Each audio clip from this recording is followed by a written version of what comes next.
C'est la célèbre scène du balcon de Roméo et Juliette, jouée à longueur de journée à Stratford-upon-Avon, berceau de Shakespeare.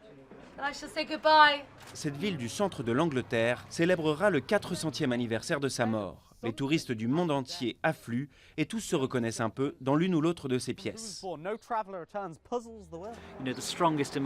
Les émotions les plus fortes que nous ressentons, nos peurs et nos doutes, sont retranscrites à travers ces personnages. Que ce soit un roi, un paysan, une fille déguisée en garçon ou une reine, peu importe, ils nous montrent ce que cela signifie d'être humain. Shakespeare et ses œuvres ont beau être immortalisées en statues, elles sont loin d'être figées. La Royal Shakespeare Company joue actuellement à Stratford une adaptation de Hamlet située en Afrique de l'Ouest contemporaine. Cyril Ndri y joue Polonius, le conseiller du roi.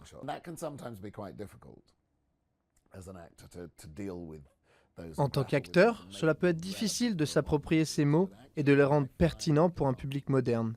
Mais je trouve ça très stimulant. Et si vous arrivez à faire du Shakespeare en ayant l'air d'avoir une conversation avec votre ami au pub ou de parler avec votre partenaire, c'est ça qui est encore plus excitant.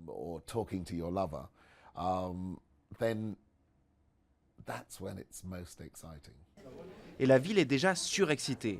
Les pèlerins viennent y voir les œuvres originales ou le lit dans lequel est né l'auteur, avant de se désaltérer d'une Shakespeare ou encore d'un Milk Shakespeare.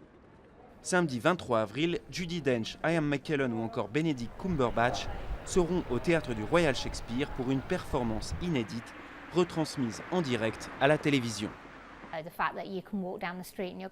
Vous pourrez vous promener dans la rue et dire « Oh mon Dieu, c'est le type qui joue dans Doctor Who.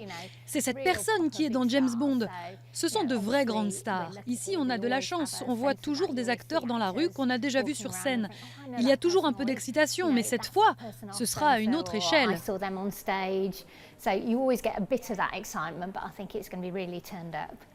Non loin de là, sur la tombe de Shakespeare, une épitaphe menace de malédiction quiconque déplacerait les restes du poète. Une radiographie suggère pourtant que sa tête ait pu être volée à un moment de l'histoire. Une fois de plus, le crâne d'Hamlet semble donc faire un clin d'œil à la vie et surtout à la mort de Shakespeare.